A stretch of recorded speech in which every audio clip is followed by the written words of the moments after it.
Well, good evening, ladies and gentlemen. I'm Jeffrey Daugherty, the Christian Whistleblower. Welcome to the Christian Whistleblower channel. And as always, I'm here with my co-host with the most. That's Jay Campbell. And tonight, we're very happy and very honored to have with us Mr. Clif High, a fellow that needs no introduction anywhere in this genre for sure. Cliff, it's so great to see you. And please, right from the beginning, tell people how they can get a hold of you and get a hold of your information, because I know they're all going to want to know. And welcome to The Last Stand. Thanks very much, Jeff. People can see my old reports at halfpasthuman.com, but if they want to see what I'm doing now, it's mainly videos that I'm posting on the Clif High channel on YouTube. I'm going to be working in some new areas in computers and bring that out later this year, some new areas in software, but nothing at the moment there. Excellent. So halfpasthuman.com for your reports, and then the Clif High channel on YouTube for your more current and I'm sure groundbreaking information, right? That's the way to do it these days, guys. We're in a weird kind of a situation. Gutenberg Bible took the printed word to greater depths than the spoken word ever could have. Right up until that time, the largest audience that ever gathered was probably about 1,800 people, because there was no amplification. So you couldn't really shout your message much larger than a certain distance. Great point. Okay, so at that point, Gutenberg Bible takes over, and then someone's words could have an impact long after they were dead, right? Well, now we're in an entirely new era where the spoken word will be more powerful than the written word ever could be. And look at it this way. Say that I were to write a book. How many copies of a book on any given subject, even with my infamy, could I possibly sell? Maybe 50,000 maximum. That'd be like New York Times bestseller. I'll get maybe 250,000 people that might watch a particular video. And so the impact of those words spoken are far greater than anything I could do in a written format anymore. And that's pretty much true of everyone. So new times, guys. It really is, and it's rather remarkable. I know this isn't our subject tonight, but just a little bit off the track. Cliff, if you had to make a prediction, how long do you think we'll be afforded this tremendous platform before we start facing severe restrictions and even removal of our abilities to do these remarkable things every day? 2 years back. Yeah. Something like that. But then again, guys, it's kind of like you have to understand a certain paradigm shift here that goes along with that. We are in fluid times. All right. So if you think about this, where things are changing constantly under our feet as we're walking along, it's as though they could invent a new form of sidewalk, and it could be there waiting for your feet, as they come on down. This means there's part of the paradigm you need to grasp. 5G is deadly stuff, but it's going to be superseded by some other technology very rapidly. Okay, YouTube and all these people are clamping down really hard. Well, that's an impetus for new technology to supersede them. And not necessarily centralized platforms the way YouTube is. I don't think YouTube's model is going to hold up. I think we're going to go to something that will be different. Maybe we might think of it in a more decentralized fashion. But with cloud computing and very cheap storage these days, there's not necessarily any need to have a very large centralized platform that controls everything, especially the money aspect of it. It's like super chats and those sorts of things. Look at how large of a rake off Google gets on that, right? So they want to encourage all of that sort of thing. Well, you're going to lop them off at the knees if you figure out a way to do the money transfer in an equitable fashion for that kind of a thing on a video that's not on their platform. They'll go like that because so many people are ticked off at the censorship. Plus, there's another aspect of this, and that is the sociology involved. Google run YouTube. YouTube at that administrative core level is extremely leftist. Okay, now 80% of the audience for YouTube videos is male. Of that 80%, of all of those males, 80% of them shade towards conservative. Isn't that interesting? So Google, so they're at odds with the users of their platform instantly. And it's just a question of how long is it going to be before the users of the platform decide to tear away the head by going somewhere else. And with guys like Jay Campbell who are on the cutting edge of technology, it can't be that long, can it, Jay? It's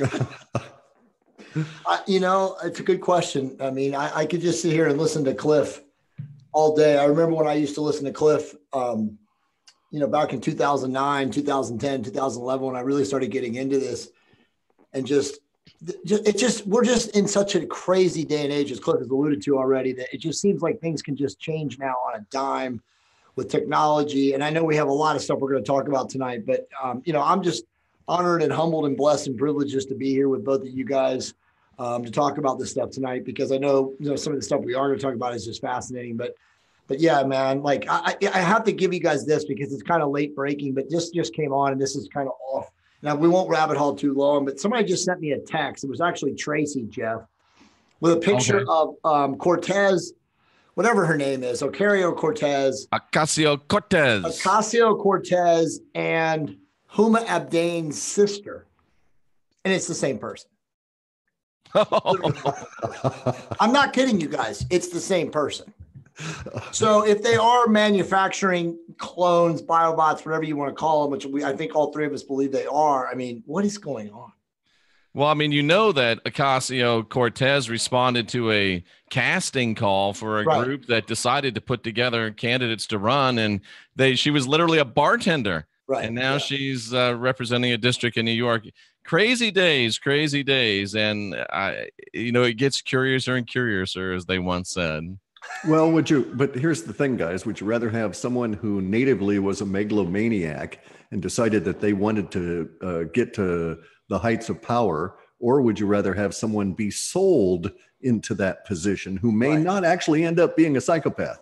Now, I admit there's a whole lot of evidence that statement is not true in this particular case. Okay. Jeff, let me let you guys look at this. I want to share the screen real quick for the audience so everybody can see this picture, but this is, Jay Campbell introducing brand new conspiracy theories right here on the last hand. I mean, look at that. Come on. No, sorry, guys. The rear of the jaw is entirely different, as is the sweep of the eyes and the spacing on the eyes. I get it, but I'm just saying, if that's a clone, you could easily use that. I'm not buying that one. Animatronics. Yeah. Well, I admit you could probably do a body double, especially from 100 yards away. You certainly could. That's interesting stuff. Cliff, talk to us about the Diehold Foundation conclusions. Sure. It's their conclusions that I take umbrage with, okay, that I dispute. And everybody can dispute them on their own and see what I see here, and you'll figure out what's going on. But let's first state their premise real quick. And their premise is that the sun does this thing they call a micronova. Right. And essentially gathers dust and then goes bluey every 12 or 15,000 years or some specific date, and covers all of the rest of the solar system with the expulsion material. And this expulsion material supposedly accounts for what the other scientists are calling the impact theory, right? That certain meteors hit and cause iridium and all these other things to go around the planet.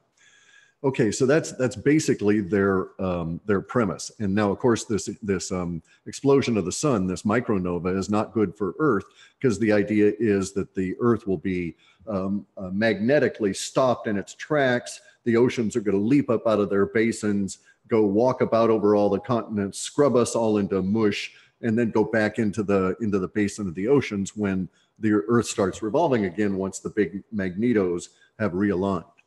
Now, there's claims being made by the Diehold organization, or at least the one person that I've been able to track to that. It's not like there's a giant group of scientists or anything. Now, this dust issue we can address right away, although a lot of people won't understand it as much as the Earth things I can share. But the dust issue has two assumptions. First off, the guy alludes to an understanding of the electric universe theory, and then instantly goes ahead and blows that statement by alluding to the idea that the sun could ever accrete dust. All right. The sun is not a nuclear reactor. A nuclear reactor is not what most people think anyway, but the sun is a plasma. It's an ionized gas plasma around a hot metallic core of gas that's in a corona. And then underneath that is a cold metal object. So the sun is mostly hematite, copper, iron, gold, and this kind of stuff. We know this to be a fact because 2 years ago, the sun expelled in a coronal mass ejection a stream of gold about as wide as the Earth that was 130,000 miles long. And it was mostly gold and silver. So it expelled that in one of these coronal mass ejections that went off into the far reaches of space. Metallic gold and silver, Cliff? Correct. Ionized, but nonetheless metallic, right? If you could have scooped it all up, it would have been about, they said, maybe an 18th or so the mass of the moon. Okay. Wow. Exactly. Whoosh, all at once. So anyway, though, and that was a result of a plasma discharge. So if you think about the sun as a giant electric ball, the little electric arc at the end of the electric welder that they use for welding aluminum, right? That's a tungsten ionized gas, a TIG welder. And it uses tungsten, which is very close to the weight of gold. You get an ionized mass of air around it, usually argon infused. And I've got one sitting out one of my storage sheds here. And then you get so hot, you can weld aluminum. Aluminum takes 3,500 degrees Fahrenheit to get through the aluminum oxide. So it's delicate stuff to weld, and you need something like this TIG torch to do it. Anyway, so that's what our sun is. It's a giant electrical torch in essence, right? A plasma that develops. The reason the plasma develops is because the sun is plowing through this interstellar media at a huge rate of speed and develops friction that ignites the ionized gas. The ionized gas exists because the rate of speed of the sun creates a bow wave that gets an electric static charge that turns all of the material there into an ionized gaseous form. Doesn't matter what that material is. It's like something so fierce, nothing could stand it. You could put up lead there and it would instantly ionize into part of the gas. That's why we have the different colors in the sun. This also accounts for, the electric universe now accounts for some stuff that always used to puzzle scientists. They used to say that our sun was an M-class star. And then suddenly it changed and became a variable star. M-classes are not known to be highly variable. And then they were also wondering what caused variable stars, why some stars would have a weird kind of a period in terms of how their colors changed and so on. Well, now we know it's because of the stuff they're going through varies. The interstellar media is denser in some areas than others. In the 90s, the Russians saw ahead of the heliopause with the heliopause is this bow wave bubble that's over the bow of our sun as we're going through space. And the Russians sent out a satellite that went zinging around the sun and had a glimpse of that particular part of the bow wave. And they determined in like 93 or 94 that we were going to face a period of time that might be as much as 400 years or longer, in which the interstellar media was much denser. They figured at that time it was maybe 4 times as dense as what we had been going through in the 1950s. Now, because it was denser and of a different composition, it caused our sun to change over the course of the 80s and the 90s from a yellow star to a white star. The sun is now white. Okay. I was just about to ask you that question. And it's because of this denser interstellar media is causing a different kind of plasma configuration around the sun.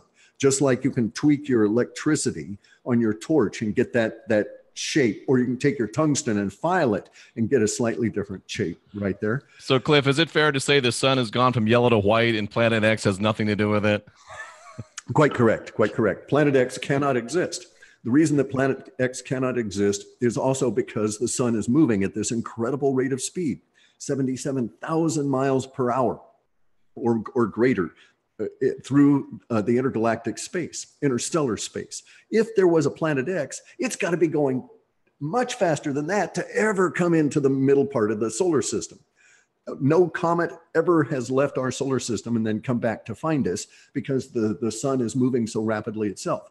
Halley's Comet, all of these are trapped within the solar system itself. So we know the effect of objects that are trapped within the solar system that have a higher rate of speed than the solar system itself, and that is that they will periodically return to us. But the mass that is supposedly in Planet X is such that it could not have a greater mass, a greater speed than the speed of the solar system, so it would never catch up with us. It would always be trailing, right?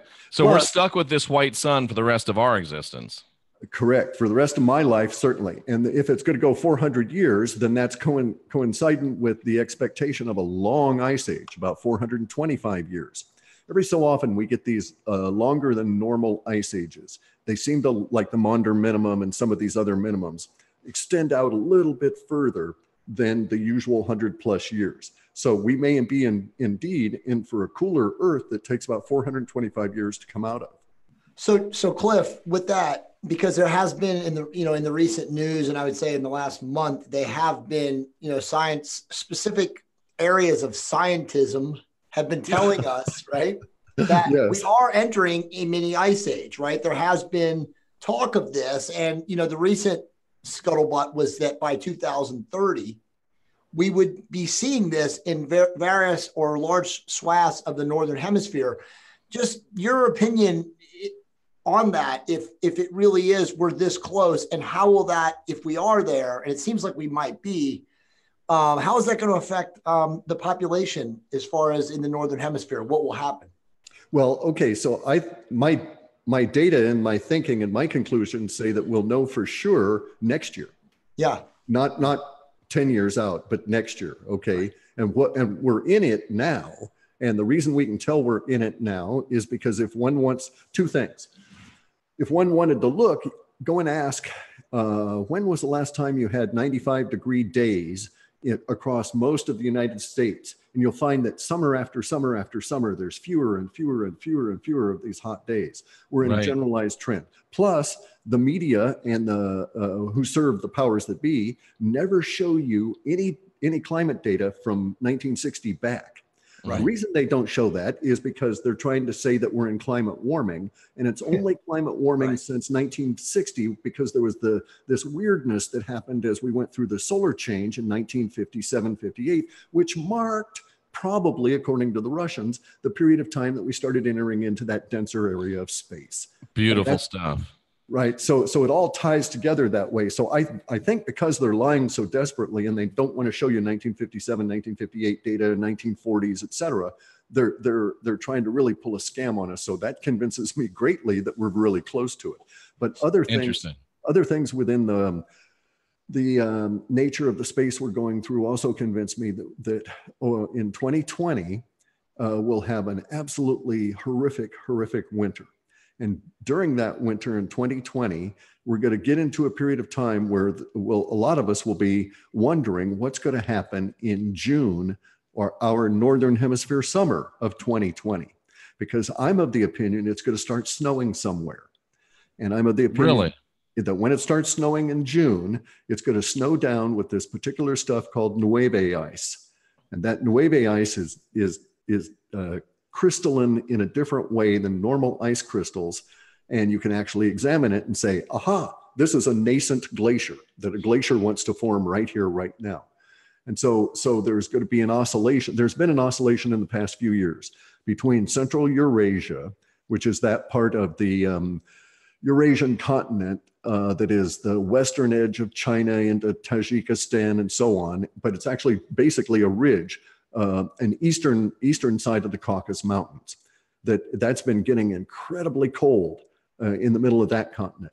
And then you notice this year, we got it hit very hard, very severely cold in the middle of our continent.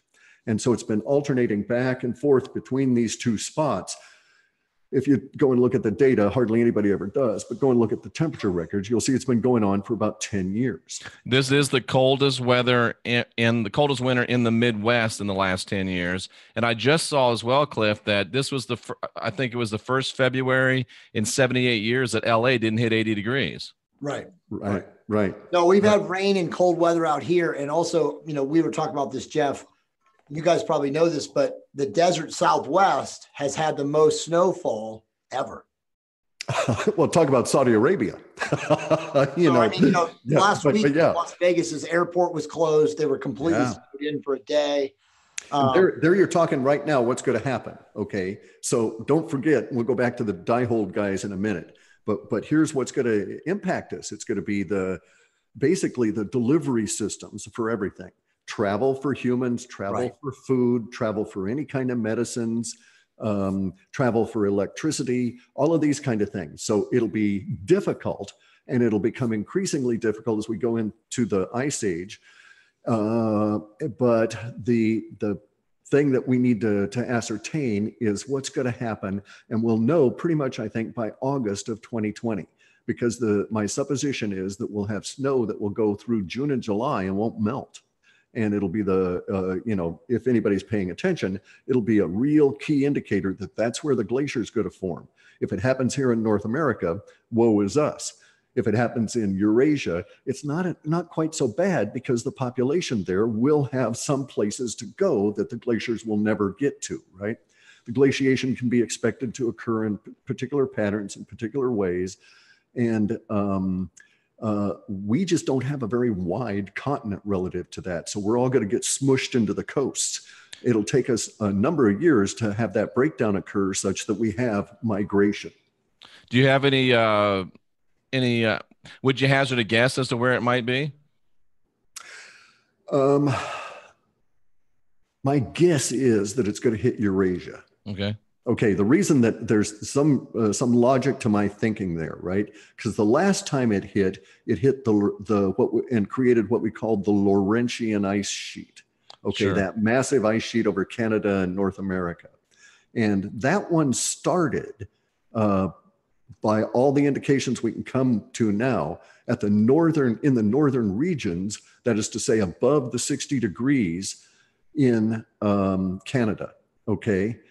So what we've got going on now is that the central part of the US that is below 40 degrees is the area that's getting hardest hit by the cold. And I don't think that there's actually the mass of the continent there necessary to sustain the prolonged glaciation the way there is in Eurasia at that latitude. See, if it had stayed up north of 60, I would say for sure North America is going to get it. It'll be another Laurentian ice sheet.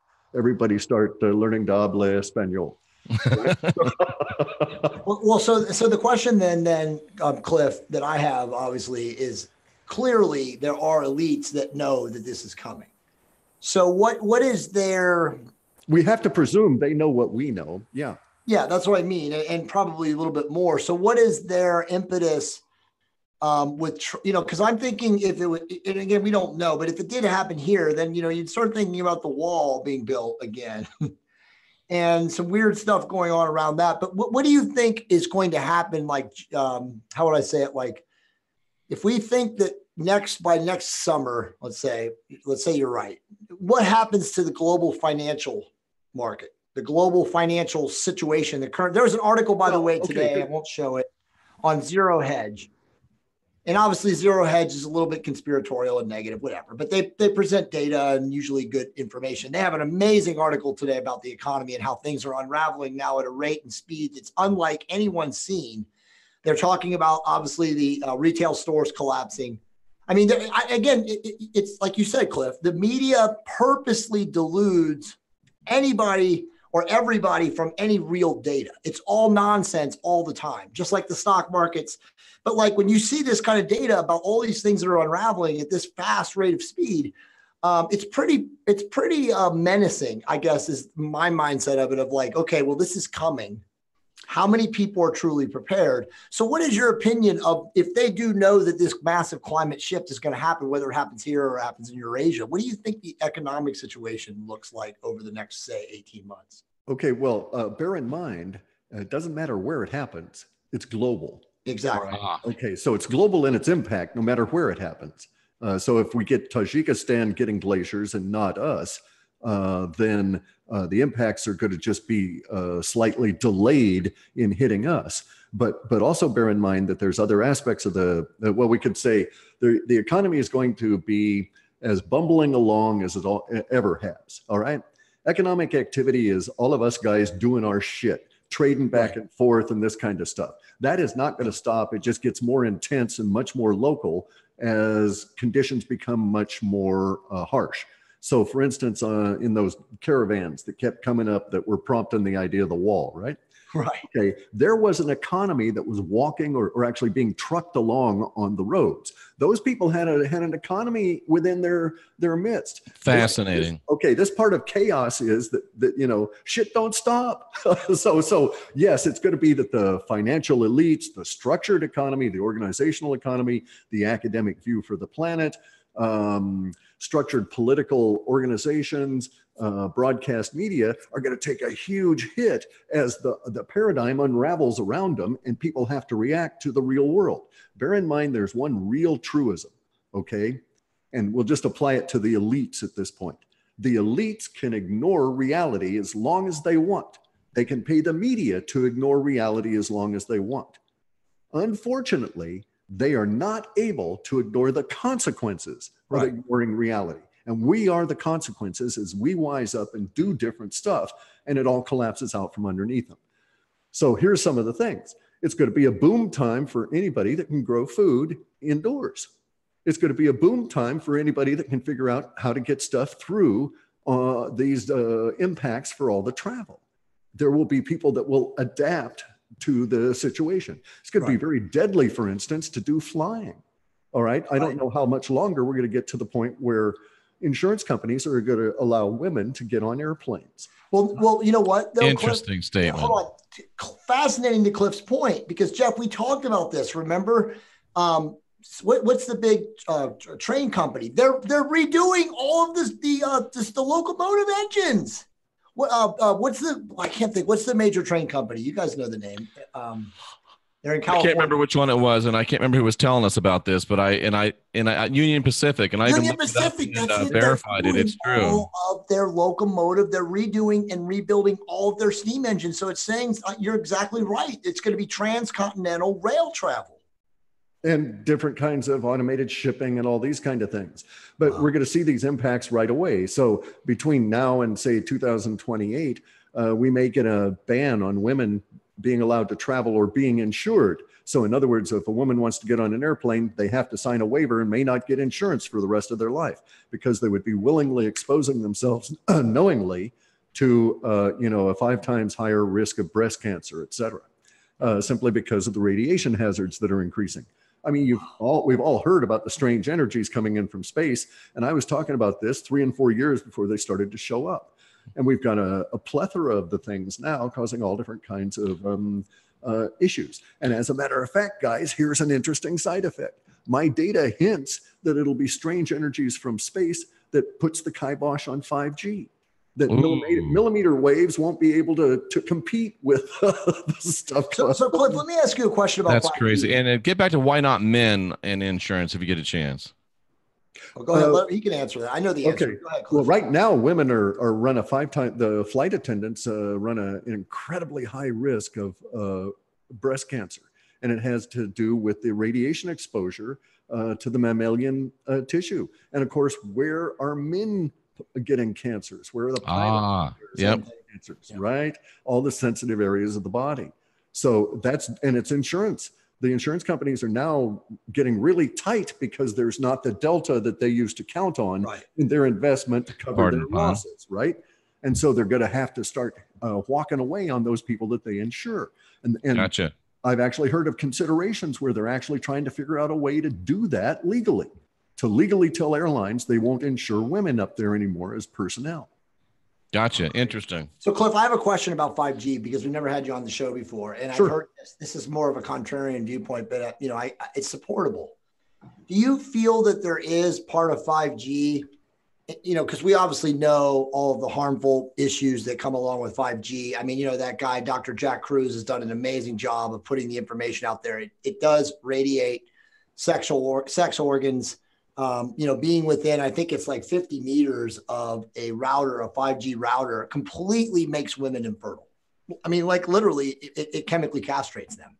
And maybe bioelectrically castrates them. But question for you, is there some part of 5G that, again, the overlords, whoever the hell they are, they're in power, that they're trying to locate actual off-world or astral entities, through their electro discharge? Okay, so here's what 5G is. 5G is a way in which you can carry incredible amounts of data for the same amount of electricity that we would use now. We could maybe have 10 times the bandwidth. Now, there's an aspect of 5G that isn't really talked about a lot, and that is that 5G has been used for decades in colleges. Long before it became used as a carrier wave, it was used as an exploratory wave in DNA analysis. Right. Okay, so it was like a DNA microscope. Right. And you had software that translated the results of that DNA microscope back in to a visual image that a human could deal with. I see nothing in the current design for 5G that would prevent that aspect of it from continuing to work. Exactly. So you would, if you were in a position of having the 5G at a high enough intensity level and were able to do the triangulation and stuff. Wow. Now, bear in mind the machines that people used to walk through at the airports, right? Right. 5G scanners, the whole body scanners, they don't require like a cell tower kind of approach on this, but they're producing that kind of information. And it really doesn't matter much where you put all the pickups for that information. Wow. So you could have a broadcast unit on one aspect of a corner that would broadcast the 5G at you as you rounded the corner walking.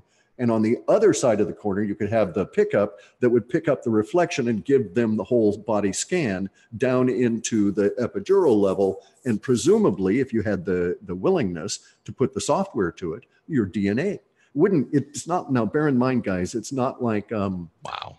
It's not like a DNA analysis at like 123andMe, right? Right. Or 23andMe, whatever it is, right? Right. Yeah. It's not that kind of DNA analysis. What it is like a DNA after image. So it's not detailed, but it may well be detailed enough. I know it's detailed enough in a microscopic level to be able to do serious DNA analysis. You can tell the difference between dogs, cats, plants, fish, and that kind of thing. Now, in a big broadcast thing, you would need more pickups and stuff, but you could do this. This is crazy. Really powerful software to do the analysis, though. So essentially, they could be like you said, triangulating and finding all sorts of life forms. Right, but they wouldn't be necessarily able to tell one human from another human really to a great degree. It's not like they're going to be able to tell your skin color or anything from the DNA analysis, right? But they could definitely tell if you weren't human DNA, but actually had a prism electromagnetic frequency shifter on you, right? Well, they could probably tell the difference between an orangutan and a human. Wow. Just on the DNA patterns without having to resort to image analysis, right? Wow. I mean, that's the level, certainly at a microscopic level, when you use 5G, you can certainly do that at an analyzing little bits and pieces level. So no reason you couldn't expand it. 5G is interesting. I mean, from an economic viewpoint, because it's so intensive with the infrastructure.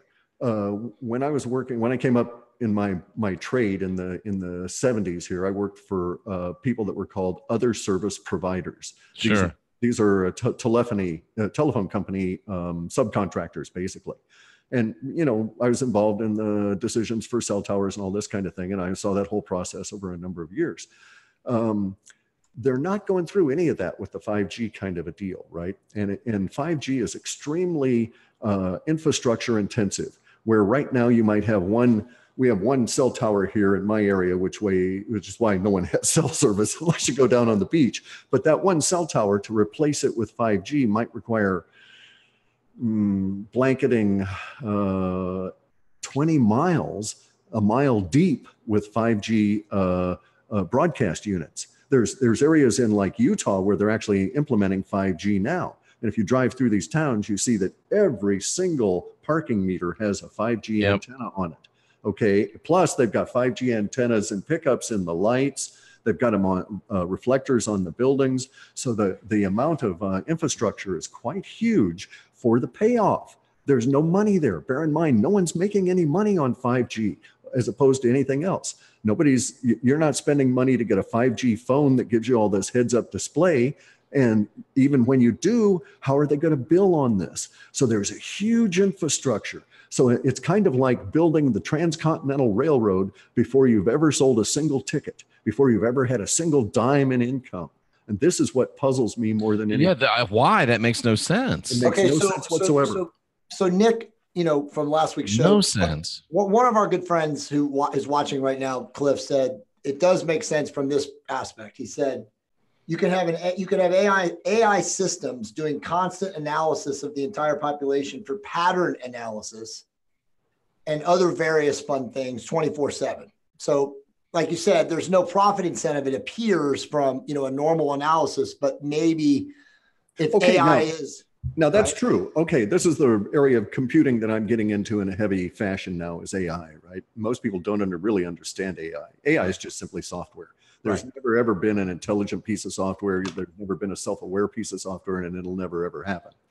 But you could, for instance, maybe make a few dollars off of selling aggregated patterns of people's movements and so forth. And if I were really thinking about it, okay, sure, I could get advertising out in front of them with, like top of the movie theater in Back to the Future. They'd see you jump out at you, right? That kind of thing. But advertising dollars are shrinking. The payoff on advertising is for advertisers is really dodgy now. This is why all those stores are closing, because they can't get foot traffic in there. They can't generate the excitement to go shopping, and so on and so on. So we're in an evolving world, and I don't buy the idea of an aggregation of movement kind of a payoff for 5G. No, I agree. It's not going to come. I mean, it might come 100 years to pay it off at that level. Mm-hmm. I mean, but yet they're building it as fast as they can. So you've got to ask the question, why? Exactly. And it's not just here. Okay. It's not just here in the US. It's not just our, that we're all going to be a slave population. It's not just the English speaking parts of the planet. It's going in everywhere. So, we've got factories gearing up in China to produce for who the hell knows. And they're producing nothing but 5G antennas. And, like I say, where is there a giant demand for this? And you find out the cities are not requesting it. It's being forced on them by the states. Okay. So this is a perfect segue for the rest of the show. So the rest of the show, we're going to talk about cancer. But let me just set this up because, Clif, I don't need to set it up for you because I know you watch our show, which we're very thankful for. And by the way, we have a lot of people watching live. So thank you to all the people that are watching live right now and supporting Clif and obviously supporting Jeff and I. So the main overriding, story or narrative for Jeff and I's show, The Last Stand, is that, we are essentially the last generation of real humans, right? We know that we are being oppressively full frontal assault, to steal from the great, who's the guy, Full Metal Jacket, Stanley Kit, whatever the guy's name was, Kubrick, I couldn't think of his name, but it's a full frontal assault on all of our biological systems, Clif, right? It's from food, it's from the air that we breathe, it's from the endocrine disrupting chemicals that are destroying all of our endocrine systems, preventing men and women from even having children. There's, studies out there, the Hebrew University study I know you're familiar with, which says that by 2045, it's over.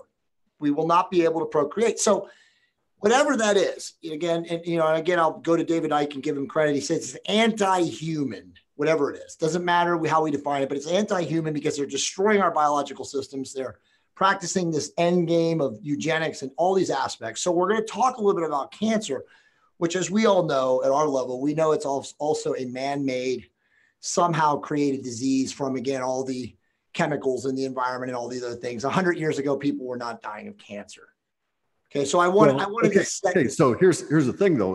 In terms of that, 100 years ago, people were dying of cancer, just nowhere near the rate we've got now. Okay, right. In the 1920s, 1 out of 47 people presented with the type of cancer I had. The life expectancy for those people that presented was that out of that, 1 out of 3 would be alive in 6 years. Now. And that was 1 out of 47 people in the general population, but 1 out of 20 was presenting cancer in the 1920s.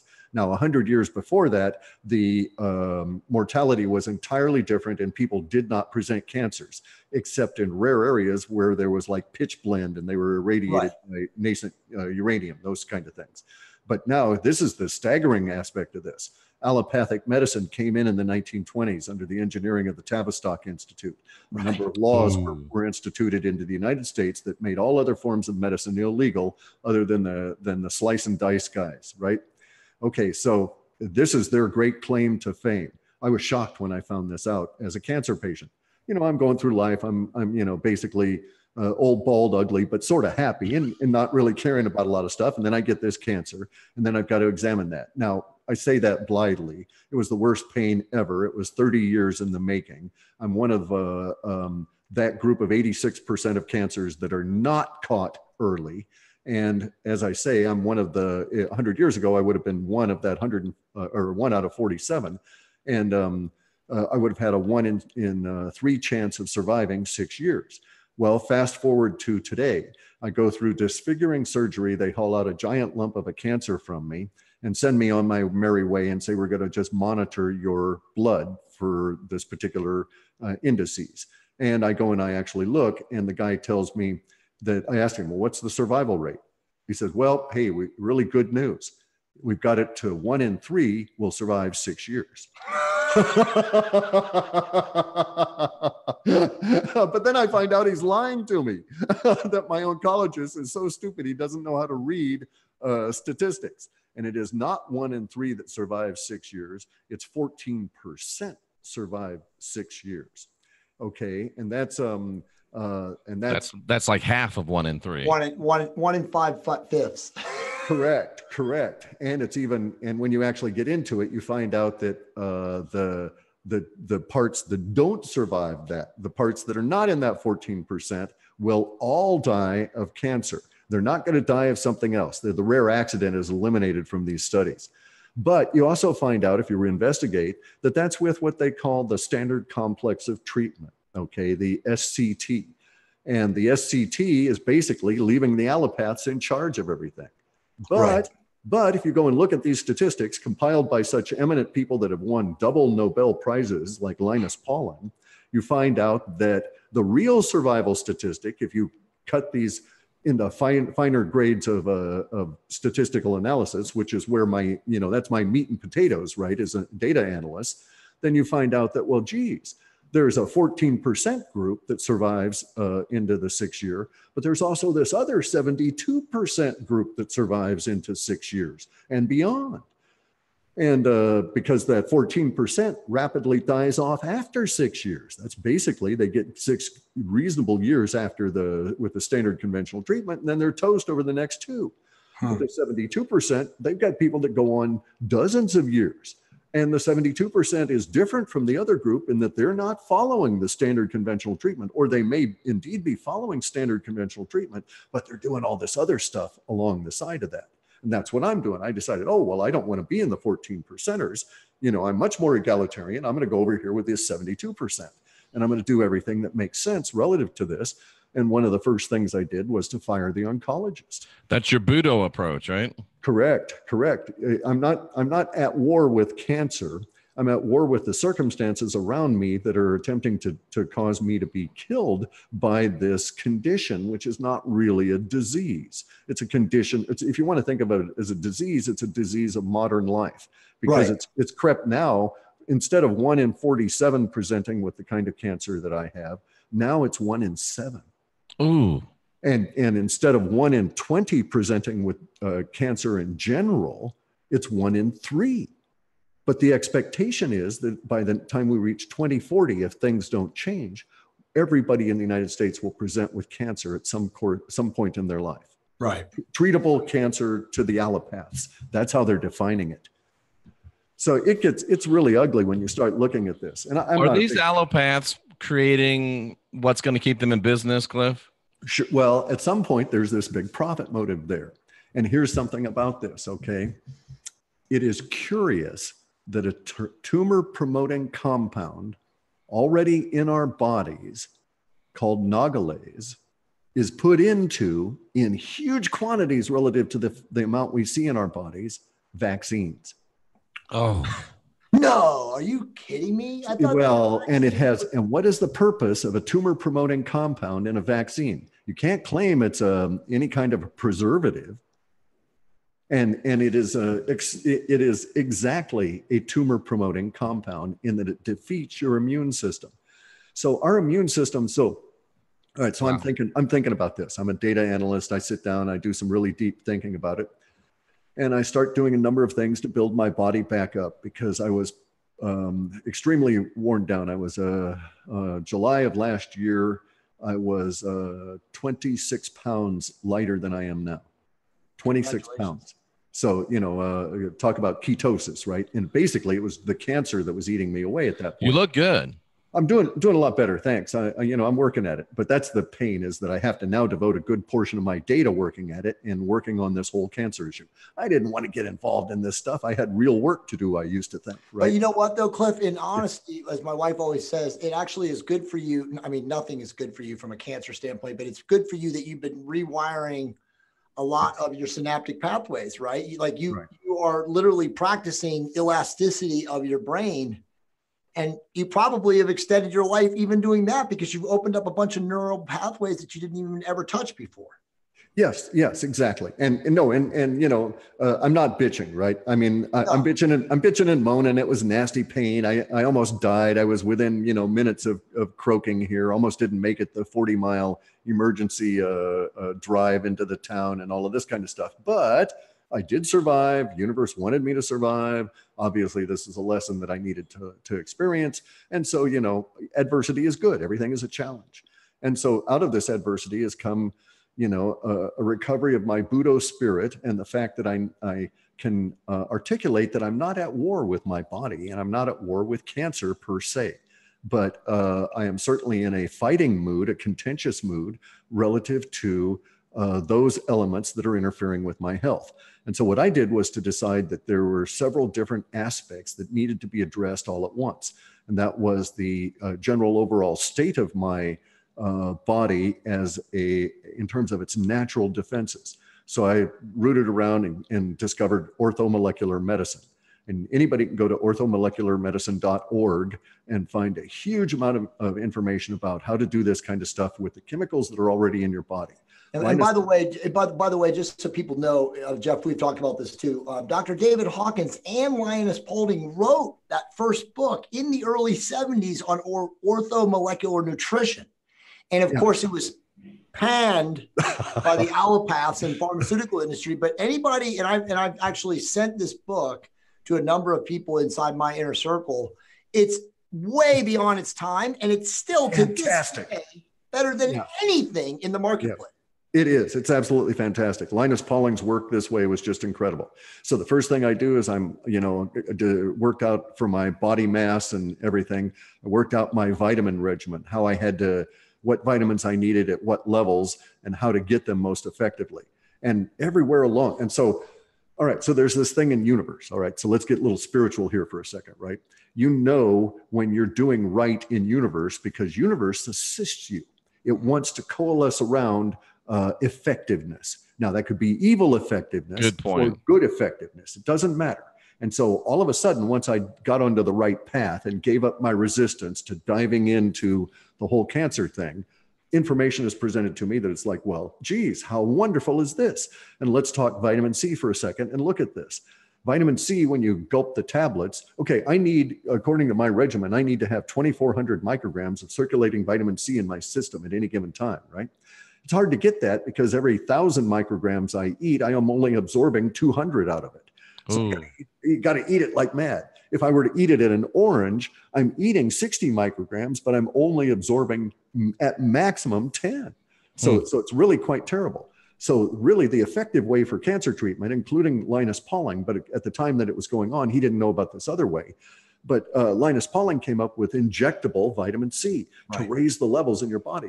The reason you want to raise your levels is because vitamin C is the key ingredient for the intercellular cement that keeps your cells tightly bound and prevents the cancer from excreting hormones that cause them to separate so that the cancer can attach. Right. Okay, so this is a key element, that vitamin C is a preventive element for cancer adhesions.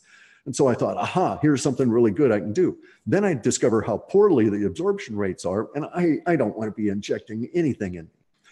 There's the risk of, the contamination of the needle and all of that. And then I discover, okay, now injection gets 700 out of every 1,000. So every 1,000 micrograms that you inject in you get 700 absorbed in your body. So it's a big jump from the 200 and almost makes it worthwhile. Right. But then I discovered liposomal vitamin C is even better. Liposomal vitamin C gets you 800 micrograms per 1,000 consumed. So, hey, I only have to consume basically 3 or 4 of these little vitamin C packets a day, and I'm up in my 2,400 rate. Plus, they taste great, Cliff. They're All terrible. And stuff. I know.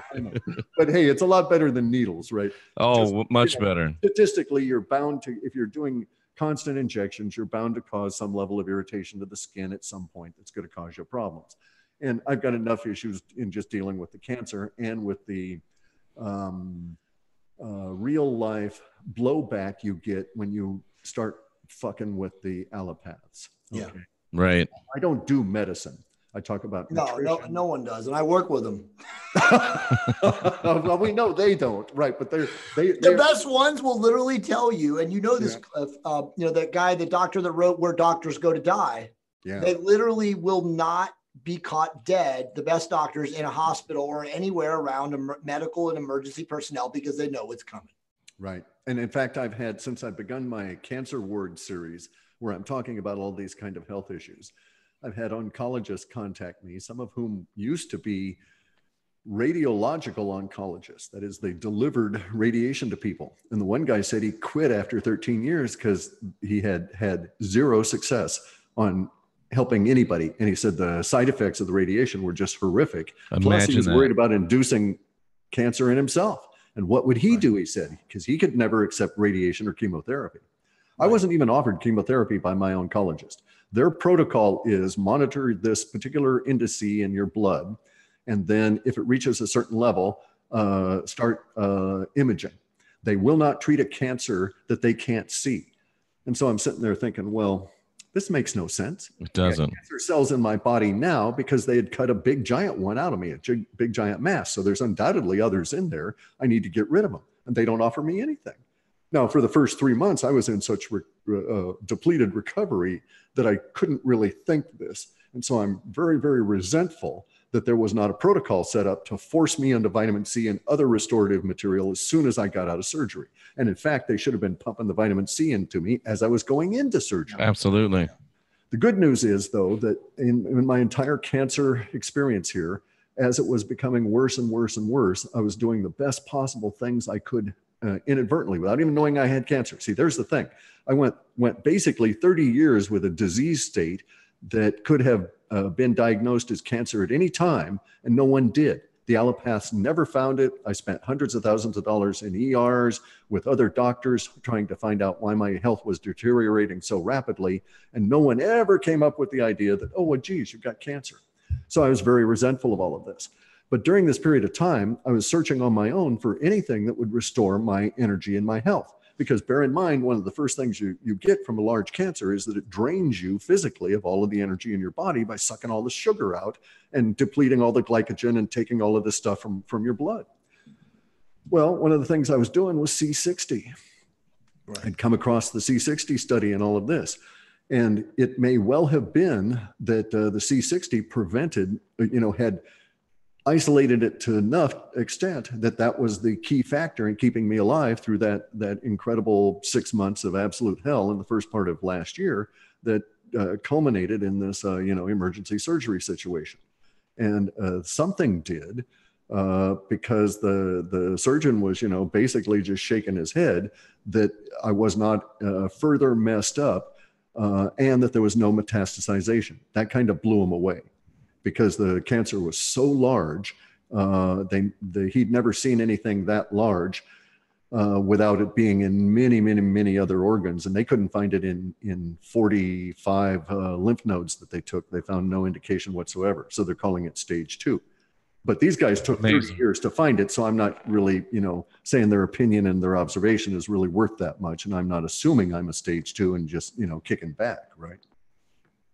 Clif, do you think it's possible? I mean, obviously, and I want to bring up some of your points about what's going on with the doctors that are, that do talk about this protein, GcMAF, and end up dead, and we're going to get there. But do you think it's ever going to be possible that we will allow, meaning the system will allow the cure for cancer, or is it just too much money that's being made by the pharmaceutical industry in the quote unquote treatment and containment of cancer? There is no single cure for cancer. I'm quite convinced of this. There will never be a single silver bullet. Okay. This is because I've looked into you can do this quite seriously now. You can get onto National Institute of Health and dig deep into all of these studies. I've been paying for the actual studies, not just the abstracts, right. and reading these things. I'm quite convinced that there are at least a dozen different what might be called base forms of cancer, okay? A dozen different major cancerous responses. And the nature of the cancerous response, I think, is due to a combination of the initial trigger and those genes that support the cancerous process. So bear in mind that cancer is basically a cell that is no longer under control of the overall organization of your body.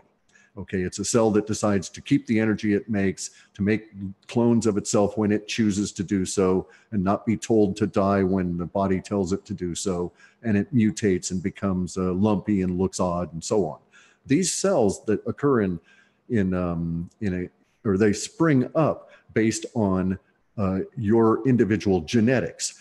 And now it's not that we're pre-born with cancer in us or anything like that. I'm not saying that. Your DNA is healthy. You've got a nice, healthy DNA. You've got a decent body. But on the inner part of your skin, basically, throughout your entire body is this layer that you could think of as the epigenome. It responds to the environment, ultraviolet. It responds to scents, smells, light levels, heat levels, all of these different kinds of things. Your epigenome turns off and on all these genes. So you can have something happen to you, 5G radiation, terrible traumatic shock, a war, being gassed with something. It just doesn't matter what it is. And these things will cause your epigenome to suddenly turn on certain genes in response to that environmental thing. But that combination of genes in this particular environment right now ends up supporting cancer. And then there's some kind of a trigger to that process, usually that same event that caused the genome itself to turn, such as the 5G or whatever, that causes a cell to say, okay, I'm rogue. And from then on, you've got a cancer cell growing. But the issue is not killing that cancer cell. The issue is, how are you thereafter going to manage yourself knowing that those genes are still there to support that process of cancer forming? So that's what the situation I'm in. I don't have a disease, but I've obviously got genes that are turned on and support a cancer growing. So do you think then using, and I don't mean to cut you off, but do you think, and by the way, I agree with this. And I want to maybe go back a little bit what you said too about the internal manifestation of stress, and that can be caused by external, obviously, things too. But Jeff and I talk about this all the time. A lot of people, who internalize everything, pain, their mindset, all the things, they create these things. It's like you said, you do turn things on, and obviously DNA is malleable. They've proved that now. But do you think that using the technology like the CRISPR lab and the various gene editing technologies that they have a little bit now, but obviously they will become more advanced, do you think that could go in and remove these bad genes or essentially turn them off through that technology, or no way? No, because see, CRISPR works a different way. CRISPR is not going to be able to alter my genes right now. Right. CRISPR only works at an embryonic level. Right. And also something that people need to understand is CRISPR is sloppy. Yeah. Really, really, really, really sloppy. If you intend to slice two genes over in a particular quadrant, the software cannot guarantee that you're not also slicing 50 or 80 or 100 genes all over the other place. Yeah. So you get wild effects that you're just not prepared to deal with. So no, it cannot. It could, if you knew that there was a gene that so if we knew, for instance, that a particular gene, let's call it Fred, everybody's got Fred in their genetics. And Fred, it turns out, as a gene, it's the one that 5G turns on and makes us have cancer.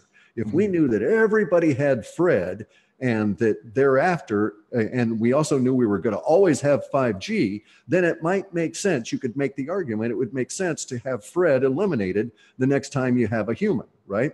And to have all humans thereafter not have Fred the gene anymore. But here's our problem.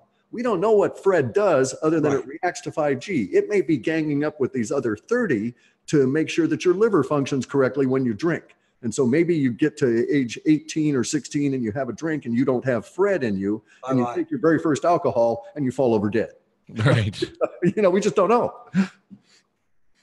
It's true and well said. Yeah, I mean, we're not at the level of playing God yet by any means. And they're software guys. CRISPR is software controlled, and it is I won't say it's some of the shittiest software I've ever seen, but I haven't seen much worse.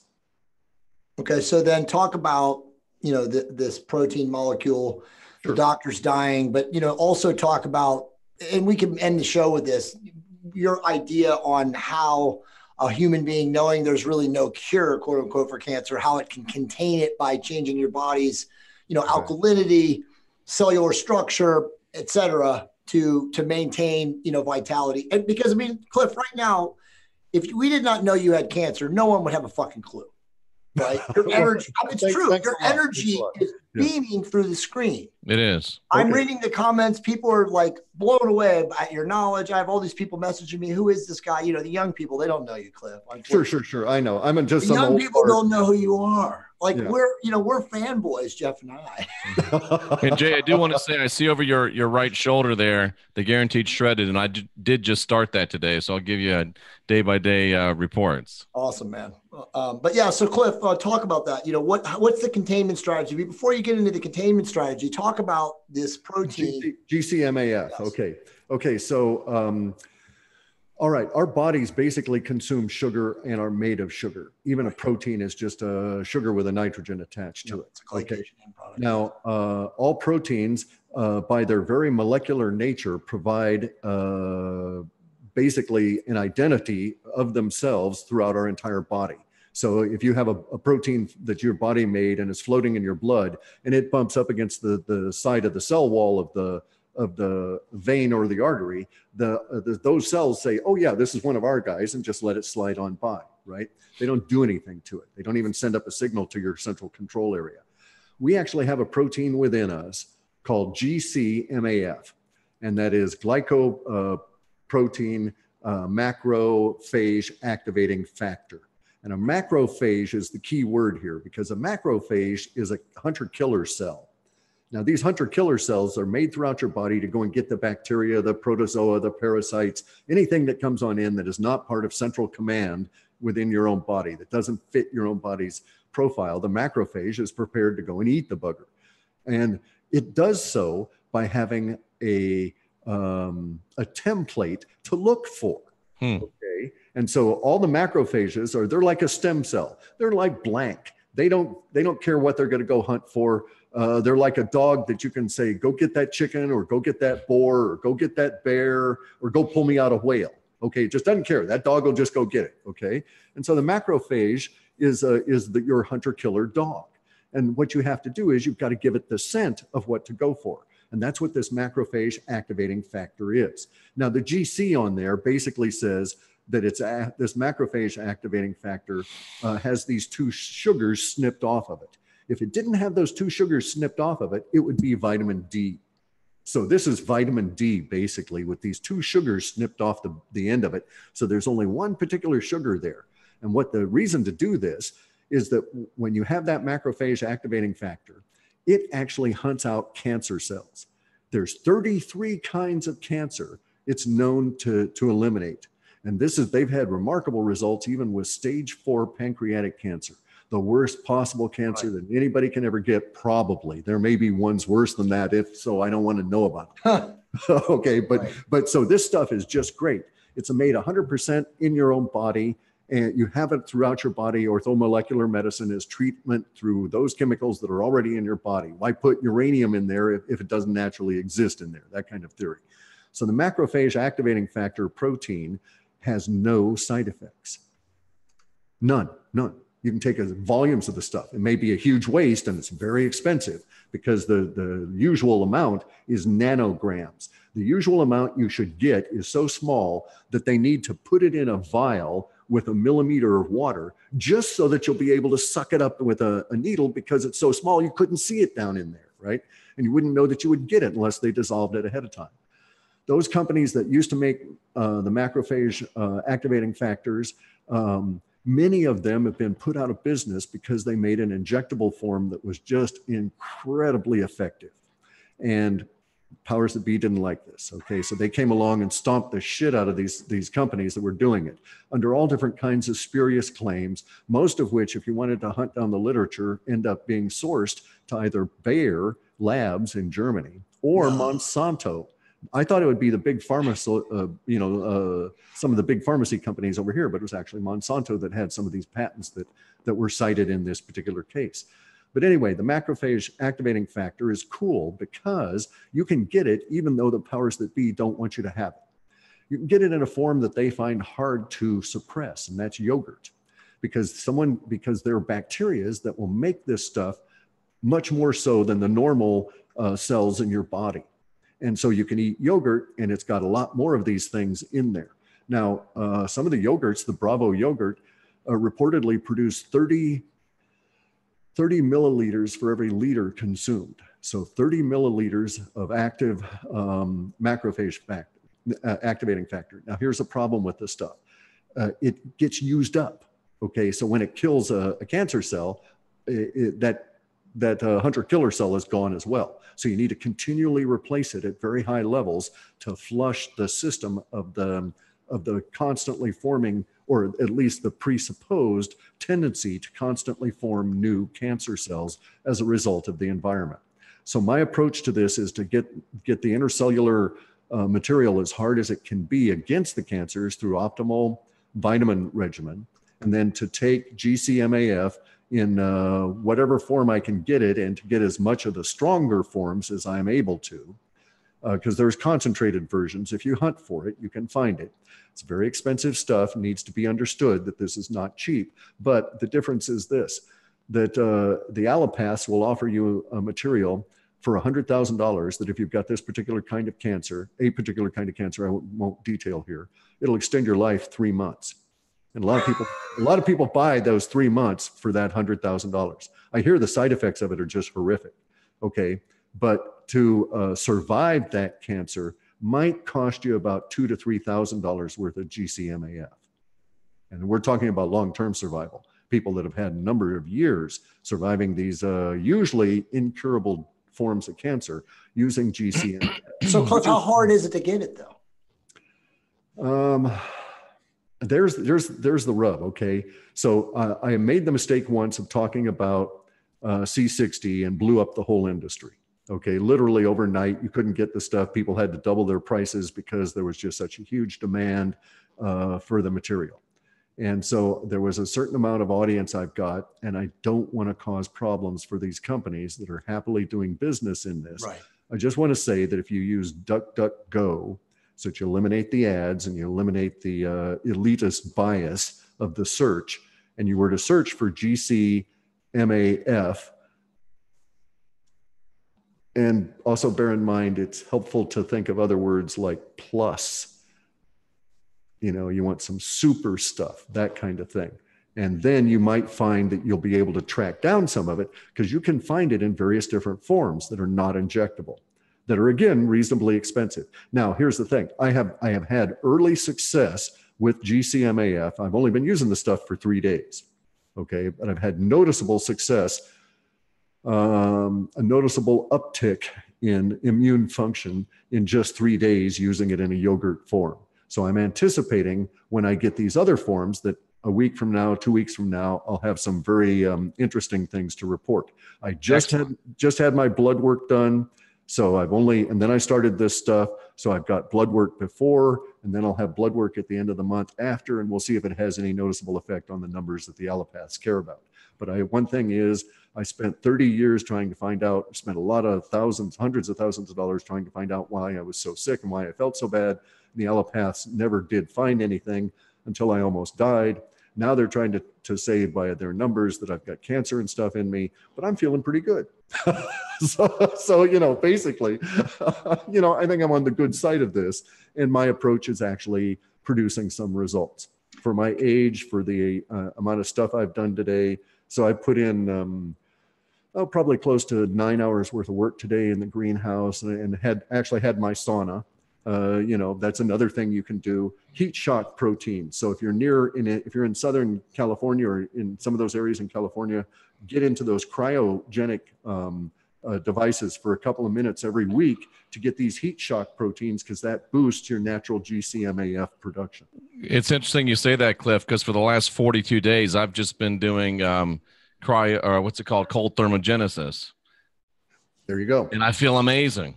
It's incredible. I have to do the heat area up here because if I just go out my back door, I get slammed by the cold.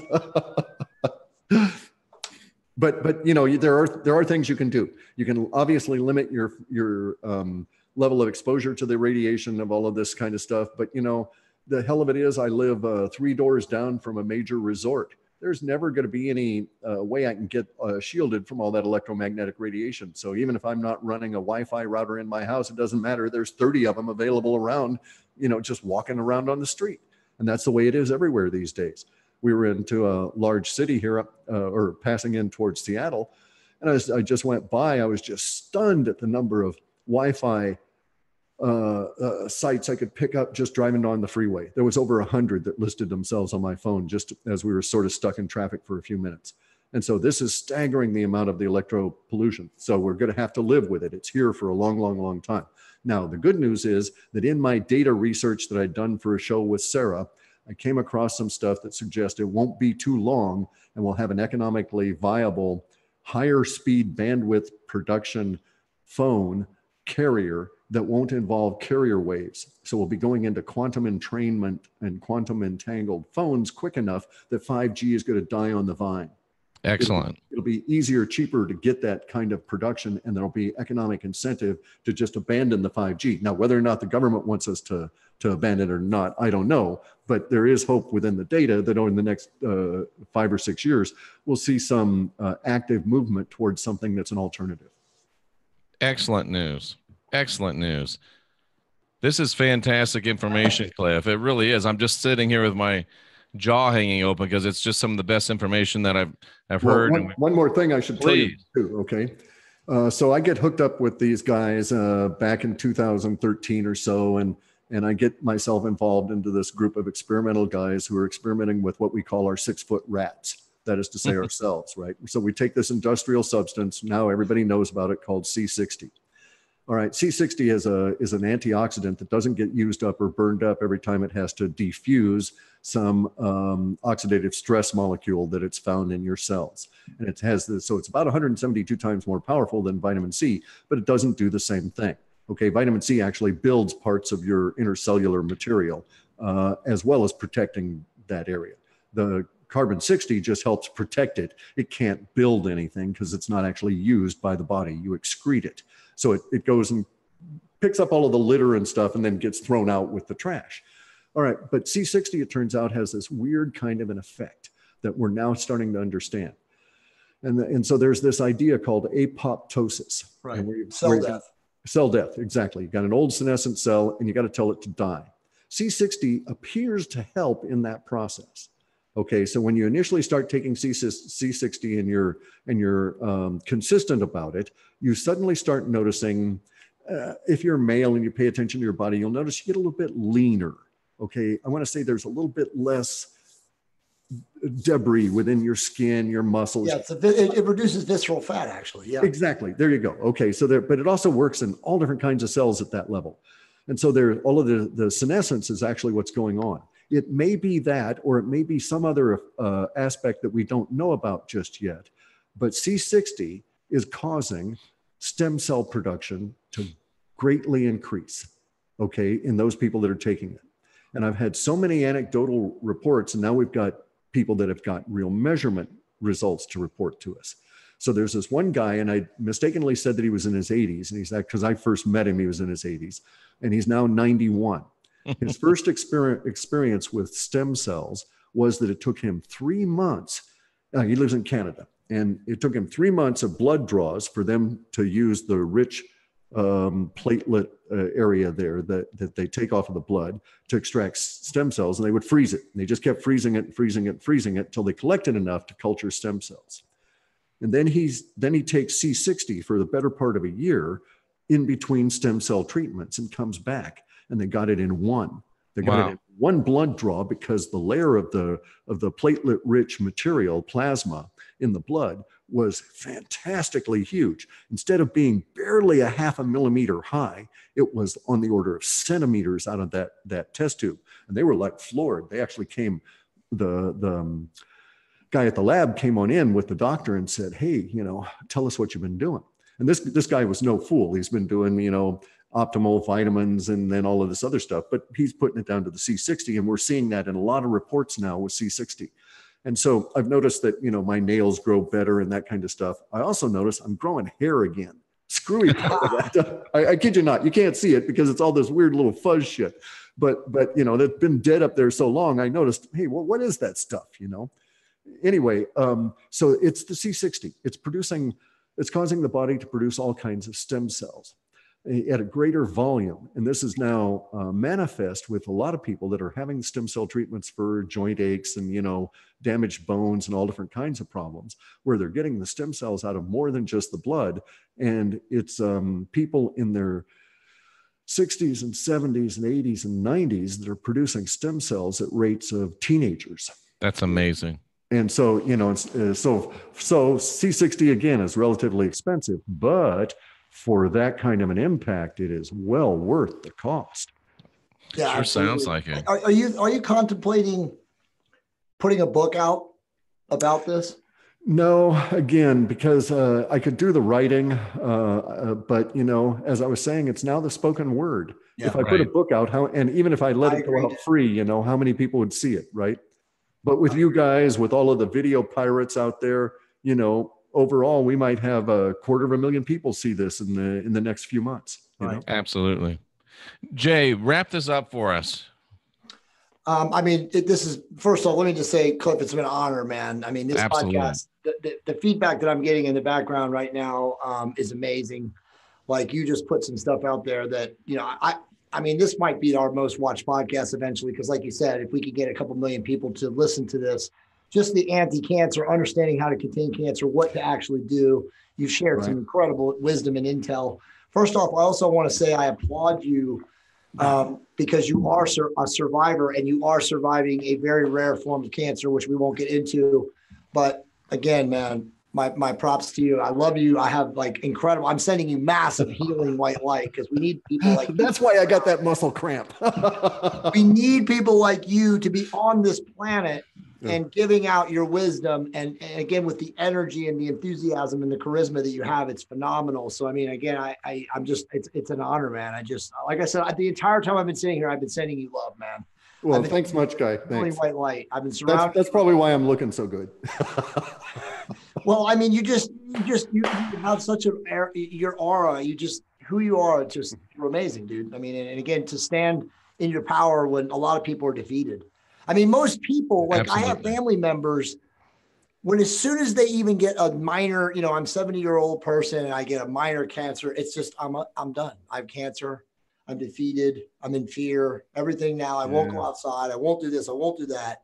So just by being who you are is I don't know how to say anything other than you're being a champion just by fighting it as robustly as you are. So congratulations to you.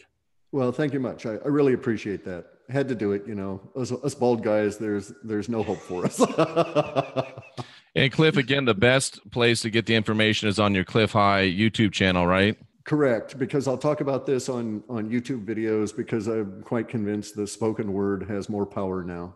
You're all right. Also, I'm going to be coding, so I hate typing and coding at the same time. But it is a statistical fact. Jeff and I talk about this all the time. The younger generation today doesn't read books. Right. And so why not cater to that? You have to. And that's why I like delivering information this way with, astute fellows like yourself, because we get the trilog going there. We get all the things covered, and we hardly usually, I don't think we'll miss too much. And people will be entertained and they'll learn stuff and be able to rerun it and get that information and go and hunt it up themselves. Also, GcMAF is good for other stuff beyond cancer. Excellent. And I'm going to be looking into all of this. Thank you so much for this amazing information. It's really been an incredible hour and in a few minutes. We really appreciate your time, Clif. We appreciate all the effort you're putting in. We appreciate you sharing the results with other people so other people can get the same type of results you're getting if they put in the same type of work.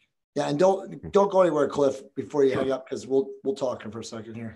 And for all of you there in the chat room, we do believe, and I think every week we prove it. This is probably the best chat room on YouTube, with all due respects to Cliff and my buddy Rex. But you're a great crowd. I salute you for being here, seeking after truth. And we'll be back maybe later tonight with some more podcast excellence, but certainly tomorrow.